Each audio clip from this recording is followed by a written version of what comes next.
Bon, dans cet exercice, on vous demande de déterminer tous les entiers naturels n, tels que la division euclidienne de n par 5 donne un quotient égal à 3 fois le reste. Donc, il faudra interpréter cette question-là en termes de division euclidienne. Donc, comment l'interpréter? On a n divisé par 5 et le quotient ici, il doit être égal à 3 fois le reste, donc plus R.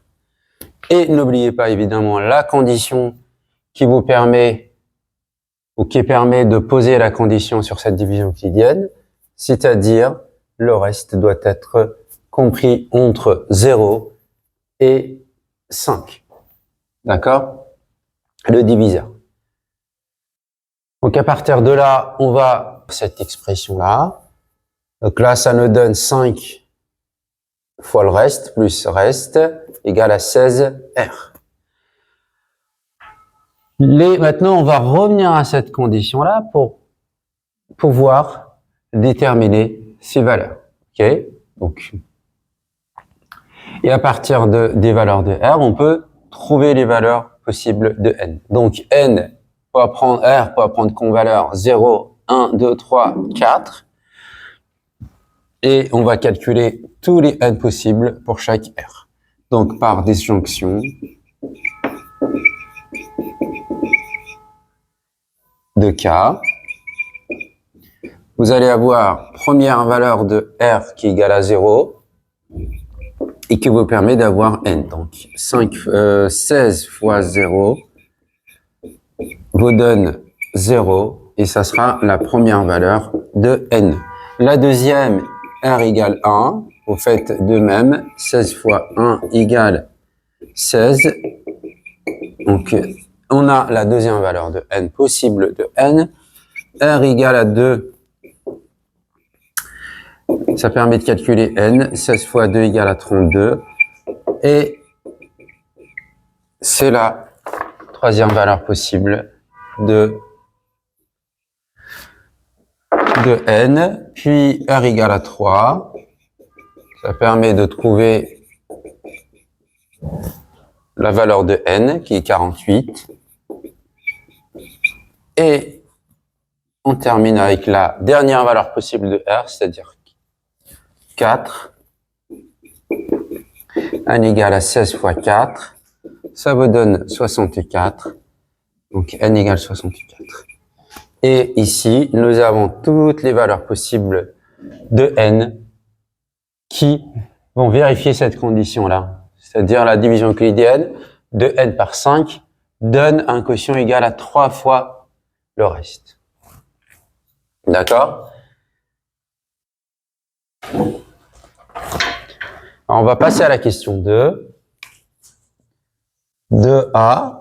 Là, on vous demande de démontrer que n plus 1 puissance 3 est égal à n plus 3 facteur de n au carré plus 1 plus 2n moins 2. D'accord? Il faudra démontrer cette égalité-là. Donc, alors, comment faire?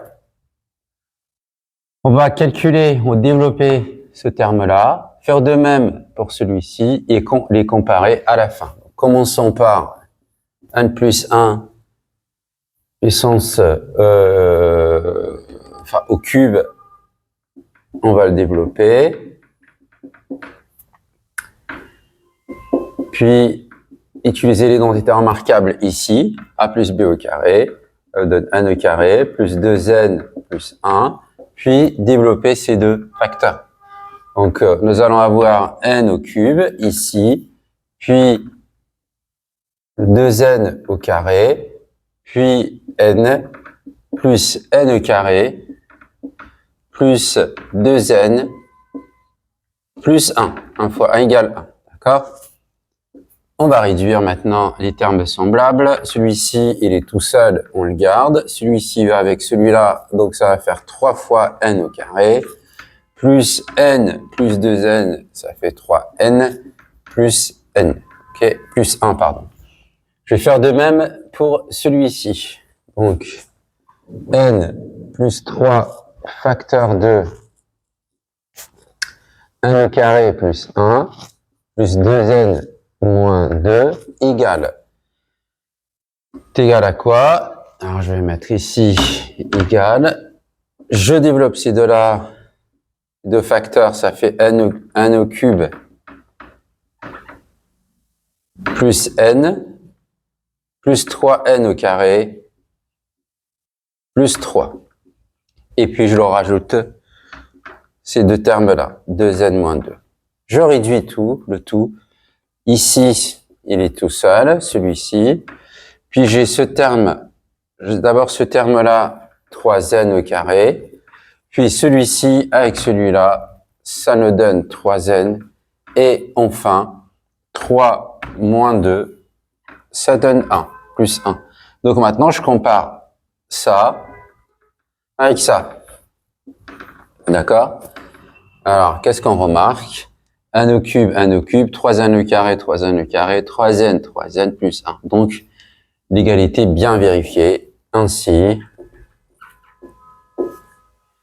n plus 1 au cube est bien égal à n plus 3 facteur de n au carré plus 1 plus 2n moins 2.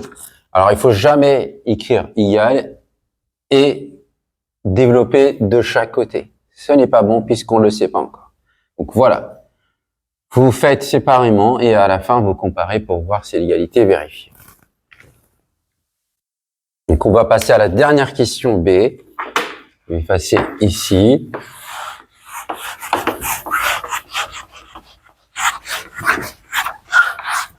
Donc là, on vous demande pour cette question-là déterminer tous les entiers naturels n tels que le reste de la division euclidienne de n plus 1 au cube par n plus 3 soit égal à 2n moins 1, moins 2, pardon. D'accord? De 2n moins 2 qui doit être le reste de cette division. Alors on va l'interpréter en 2b. On l'interprète en termes de division euclidienne. Qu'est-ce que ça fait? Ça donne n plus 1 au cube égale donc la division euclidienne par n plus 3 facteur de n au carré. Alors ça, comment on le sait? À partir de ça, d'accord? Donc on va réutiliser ce résultat-là de la question de A dans la question de B. Donc ça fait comment? Ça fait combien, pardon? N au carré plus 1 et plus 2n moins 2. Plus 2n moins 2 qui est le reste de cette division. Hein. D'accord? C'est bien donné ici dans la question, dans l'énoncé de la question. Donc ça a été démontré. Maintenant, qu'est-ce qu'on peut dire de tout ça? Il nous manque la condition avec le reste ici qui est celui-là, 2n moins 2 doit être déjà positif et puis plus petit que n plus 3. D'accord? Plus petit que le diviseur. Donc c'est ça la condition. Pour trouver n, on va l'utiliser pour avoir la valeur de n. Donc ici, ça veut dire quoi? Ça c'est équivalent à 2n moins 2 plus grand ou égal à 0. Puis celui-ci aussi, 2n moins 2, on va juste séparer, hein, soit plus petit que n plus 3. D'accord? Que vous allez avoir ici, on va trouver n et on le trouve là aussi. Et on déterminera la valeur les valeurs possibles de n. Donc ici, ça nous fait 2n plus grand que 2. N, comme 2 est positif, le symbole reste dans ce sens-là. Ça fait 2 sur 2. N est supérieur ou égal à 1. OK? Première condition. Puis, de même ici, nous avons n moins n plus petit que 3 plus 2. Ça vous donne ici n plus petit que 5. Donc, on a deux limites pour n qui doit être plus grand ou égal à 1 et strictement inférieur à 5. Dans ce cas-là, les valeurs possibles, donc n est égal à 1, 2, 3, 4. Pas 5 puisque n doit être strictement ici inférieur à 5. Donc voici les valeurs possibles de n qui vérifient la condition posée dans l'énoncé de cette question-là.